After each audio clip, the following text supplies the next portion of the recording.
You remember those old TV commercials that would show a person who was, let's say, 100 pounds overweight? It was a before picture. And then you'd see a picture of that person afterwards. He lost 100 pounds, they're lean, they're mean, they're sexy, they're just somebody that people want to be around.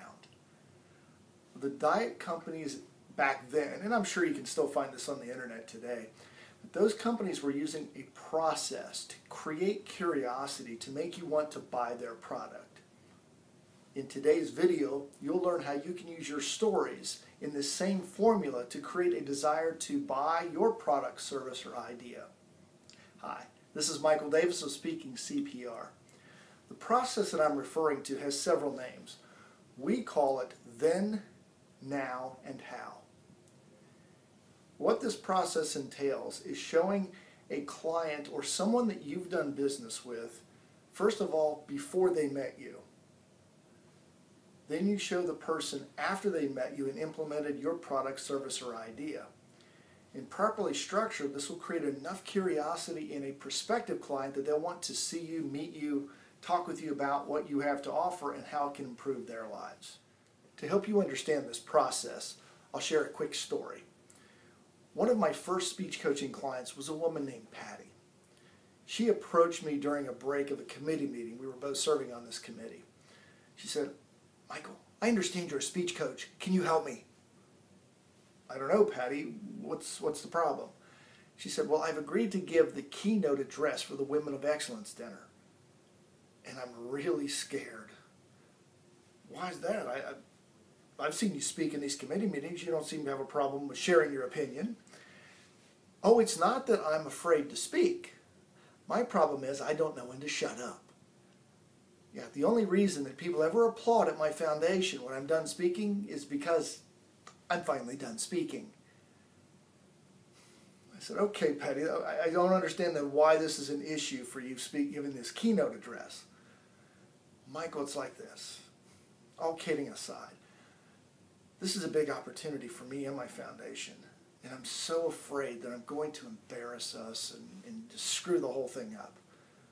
I'm waking up every day full of anxiety and stress, and my stomach's in knots.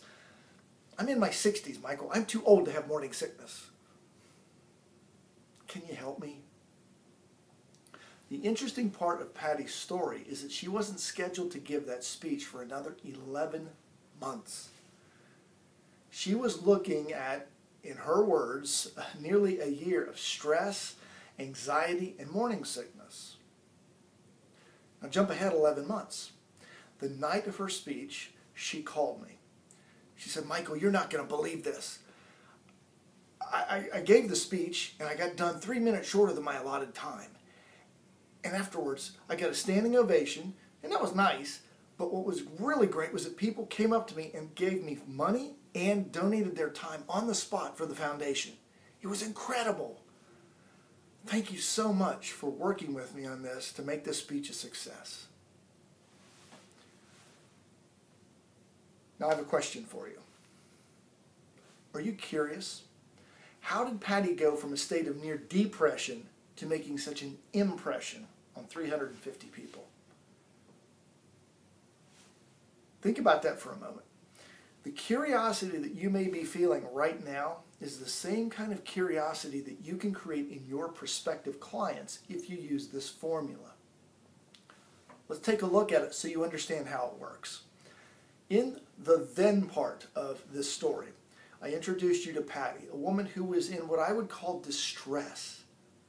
From a speaker's standpoint, it doesn't get much worse than looking at a prospect of a year of stress, anxiety, and morning sickness thinking about a speech. Her stress was only going to get worse over the following year. So one of the keys to the then part of the story is to show someone who's in great pain, emotional pain, physical pain, that they need what you're offering. By the way, the worse the pain, the better the story. The now part shows how the client or the person is successful because of the service that you have to offer. In my case, or in Patty's case, I should say, what happened? She got people donating time and money to her foundation. That's not something we ever expected. It just happened on the spot. That's about as big a disparity as you can get, from somebody who was totally stressed out and anxious to someone who gave a speech that got people's attention, stirred their emotions, and inspired them to donate time and money. That's a great result in the speaking world. The third part is the how part, and this is where you come in. And you have to be very careful the way you introduce the how part. A lot of speakers that I listen to will use this as a platform to start bragging about themselves and how great they are. That's a big mistake. What you should do in the how part is introduce the concept that you helped without bragging. And the way you can do that, the best way to do that, is to have the client talk about the benefit they got through their words. What did Patty say in her phone call to me? She said, "Thank you so much for the help you've given me in making this speech a success."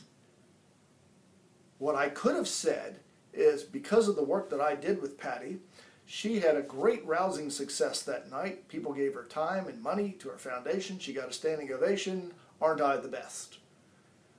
Don't do it that way, because when you do, you put yourself a level above your prospective client, and they don't like that. By letting your client, through their words, brag about you, you're just a reporter. You're letting them say good things about you.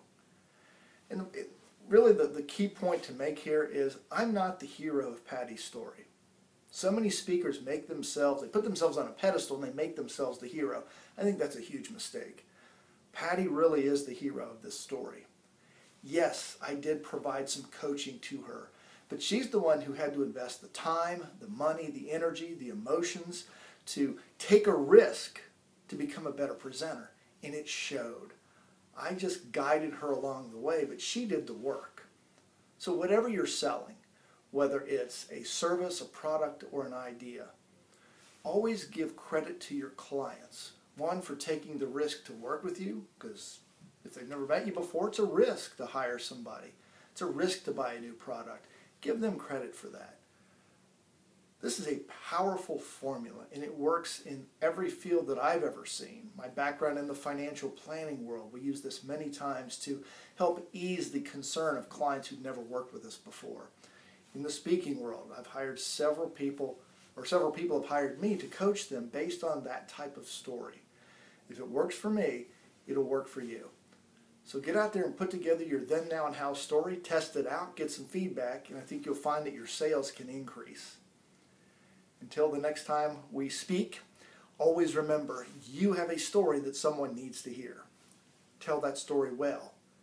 And you'll not only impact more lives than you can ever imagine, it'll make a great impact on your life too. Get out there and tell your story.